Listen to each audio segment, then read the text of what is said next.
Praise the Lord, ஹல்லேலூயா. கிறிஸ்துவுக்குள் பிரியமானவர்களே, இந்த அருமையான காலை வேளையிலும் தேவ சமூகத்துக்கு வந்த உங்கள் ஒவ்வொருவரையும் இயேசுவின் இணையற்ற நாமத்தினாலே அன்பின் வாழ்த்துக்கள். இந்த நாளிலும் கலாத்தியர் 3ஆம் அதிகாரம் முதல் வசனத்தை அடியேன் வாசிக்கிறேன். புத்தி இல்லாத கலாத்தியரே, நீங்கள் சத்தியத்திற்கு கீழ்ப்படியாமற் போகத்தக்கதாக உங்களை மயக்கினவன் யார்?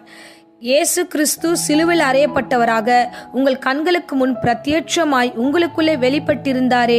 ஆமேன், ஹல்லேலூயா.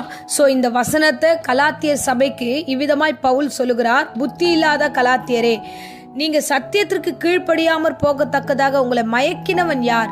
யார் மயக்கினா? நீங்க தேவனுக்குள்ள நல்ல ரட்சிக்கப்பட்டு தேவனுடைய அபிஷேகத்துல நீங்கள் கடந்து வந்தீர்களே, இந்த கடந்து வந்த நீங்கள் யாரால் மயக்கப்பட்டீர்கள்? ஏன் மயங்கி போனீர்கள்? சத்தியத்தை விட்டு விலகி போனீர்கள்? இயேசு கிறிஸ்து சிலுவையில் அறையப்பட்டிருக்கிற காரியங்களை குறித்து உங்கள் கண்களுக்கு முன்பதாக எல்லாமே நடந்ததே. தேவன் எல்லாத்தையும் உங்களுக்கு வெளிப்படுத்தியிருக்கிறாரே. அப்படி இருக்க, உங்களுக்குள்ள தனிப்பட்ட ரட்சிப்பு இருக்க, உங்களுக்குள்ள தேவனுடைய அபிஷேகமும் ஆசீர்வாதம் ஒரு காலகட்டத்தில் இருந்திருந்ததே.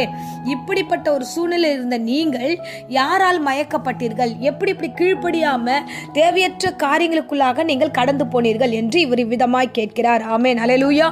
இன்றைய தினத்தில் இந்த சத்தியம் நமக்கு தேவைப்படுகிறது. பாருங்க, கலாத்தியர் சபைக்கு இவ்விதமாய் அவர் சொல்லுகிறார் என்றார். ஒரு கடினமான உபதேசம், இது ஒரு கடினமான ஒரு வார்த்தை கூட. புத்தி இல்லாதவர்களே, நீங்க இப்படி கீழ்ப்படியாம தேவனுடைய வார்த்தைக்கு நீங்க கீழ்ப்படியாம போறீங்க அப்படின்னு சொல்ற வார்த்தையெல்லாம் சாதாரண விஷயம் கிடையாது. இது ரொம்ப கடினமான ஒரு உபதேசம் தான்.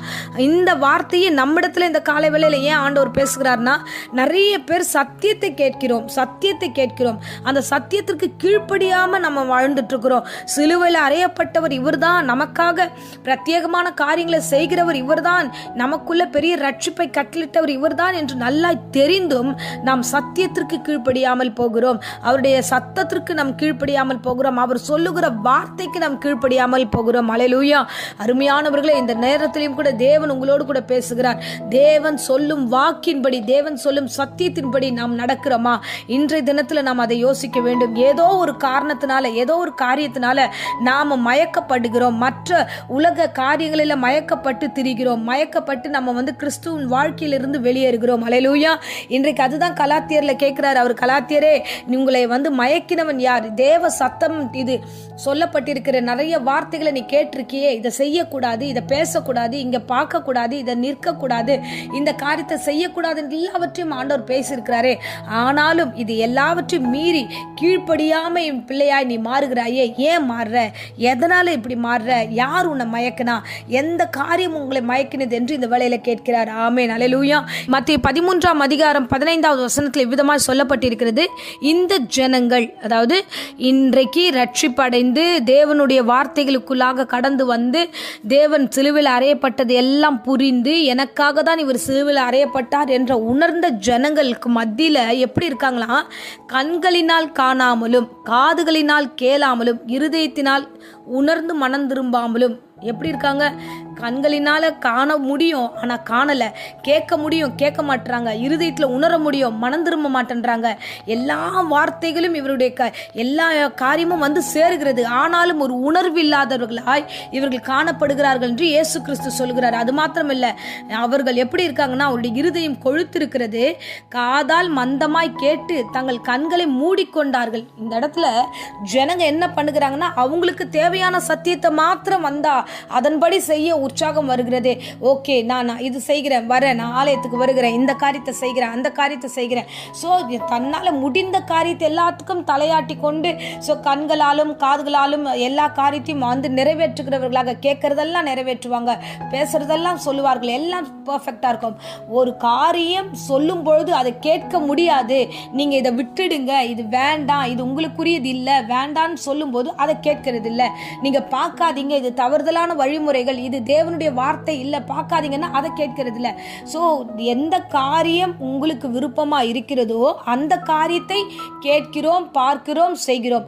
எந்த காரியம் கேட்க முடியலையோ அதை கேட்க மாட்டேங்கிறோம். இதுதான் இயேசு கிறிஸ்து ஒரு விளக்கமா சொல்லுகிறார். என்னன்னா, ராஜ்யத்தின் வசனத்தை கேட்டு உணராது போகிறார்கள். பொல்லாத இருதயம், பொல்லாத மனது இந்த விதமா இருக்கிறது. இன்றைக்கு இந்த சத்தியம் இந்த நாட்கள்ல அநேகர் மத்தியில் இருக்குது. ரட்சிக்கப்பட்ட ஜனங்களுக்குள்ள நிறைய இருக்கிறது.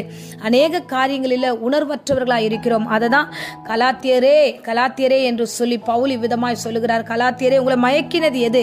யார் மயக்கினா? எந்த பொருள் மயக்கியது? எந்த மனுஷன் மயக்கினார்கள்?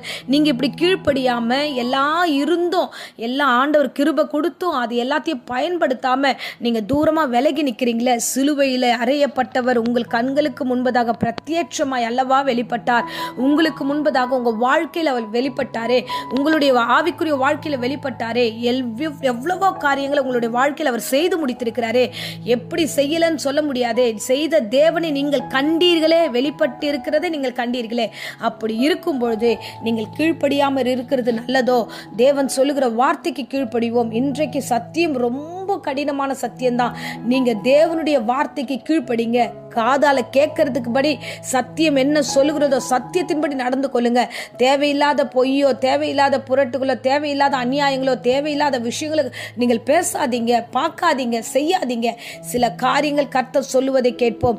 நாம் என்ன ஆயிட்டோம்னா சுயநலமா ஆயிட்டோம். நமக்கு எனக்கு என்ன தேவையோ, என் சாப்பாடு, என் உணவு, என் வீடு, என்னுடைய குடும்பம், என்னுடையதுன்னு சுயநலவாதிகளா நம்ம மாறிட்டோம். இல்ல, நாம எப்படி திரும்ப வாழணும்? கிறிஸ்துவ உடையவர்களாய் வாழணும். ஹல்லேலூயா. இதுதான் கலாத்தியர்கள் நிறைய பேர் மாறிட்டாங்கன்னு தான் ஒவ்வொரு இடத்துலையும் கலாத்தியரை குறித்து விதமாக சொல்லுகிறார். இன்றைக்கும் இந்த நேரத்தில் இந்த வசனத்தின் மூலமா கர்த்தர் பேசுகிறார். புத்தி இல்லாதவர்களாய் நடந்து கொள்ளாதீங்க. ஏதோ ஒரு இடத்துல, ஏதோ ஒரு காரியத்தில் நீங்கள் சத்தியத்தை மீறி கீழ்ப்படியாமல் போகும்போது தான் இந்த காரியத்தை குறித்து கர்த்தர் உங்களிடத்துல பேசுகிறார். சிலுவையில் அறையப்பட்டது உங்கள் கண் கண்டதே, சிலுவையில் எனக்காக தான் என்ற அறிவு சொன்னதே. ஆமா, உனக்காக தான் அவர் சிலுவையில் அறைந்தார் என்று அந்த அறிவுக்கு தெரிகிறது, உங்கள் கண்களுக்கு தெரிகிறது. ஆனாலும் நாம் அவைகளுக்குள்ளே வராதபடிக்கு வெளியே இருக்கிறோம்.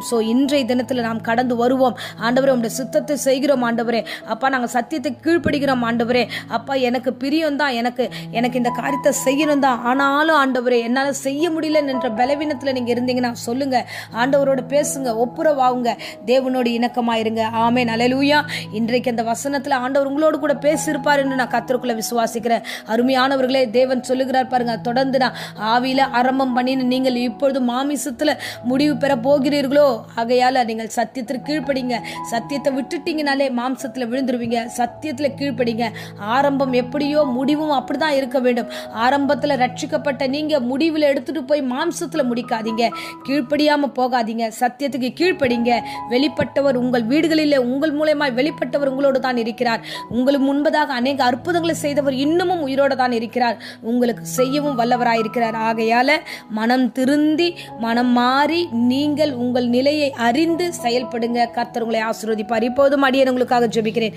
அன்பு ரட்சகா, இந்த அருமையான தருணத்தில் ஆண்டவரே, இந்த பிரசங்கத்தை கேட்ட ஒவ்வொரு பிள்ளைகளையும் இயேசுவின் நாமத்தினாலே நீர் ஆசீர்வதிப்பீராக. தேவையற்ற காரியங்கள், பயங்கள் எல்லாவற்றும் எடுத்து போடுங்க. விசேஷமா சத்தியத்தை கேட்டது போல சத்தியத்திற்கு கீழ்ப்படியாம போகத்தக்கதாக ஏதோ ஒரு பொருளோ, ஏதோ ஒரு காரியமோ ஆண்டவரே, ஏதோ இந்த உலக காரியங்கள் ஆண்டவரே மயக்கி இருக்கலாம். எல்லா மயக்கத்தினுடைய கண்களை இயேசுவின் நாமத்தில் சபித்து கட்டுகிறேன். கர்த்தாவே, மயக்கத்திலிருந்து தெளியட்டும். கண்களும் காதுகளும் ஆண்டவரே அப்பா எல்லாம் திறந்தருளுவீராக. இருதயத்தை திறந்தருளுவீராக. உணர்வடையட்டும். இயேசுவின் நாமத்தினாலே ஒவ்வொருவரும் உணர்வடையட்டும். ஆண்டவரே, ஆசீர்வதிக்கிறேன். உம்முடைய சிலுவையை ஆண்டவரே இந்த பிள்ளைகள் கண்டிருக்கிறார்கள். அதன்படி வாழ கிருபை தரும். தொடர்ந்து வழி நடத்தும். ஆசீர்வதியும். சுகபல ஜீவனை ஒவ்வொருவருக்கு கட்டளையிடுங்க. வியாதியின் மத்தியில் யாராகிலும் இருந்தால் பூரண சுகத்தை கட்டளையிடும். ஆசீர்வதியும். இயேசுவின் நாமத்தினாலே இந்த உபவாச ஜெபத்தை இந்த பிள்ளைகளை ஆசீர்வதித்து ஒப்புக் கொடுக்கிறேன். ஜீவனுள்ள நல்ல பிதாவே, ஆமேன். Praise the Lord. God bless you.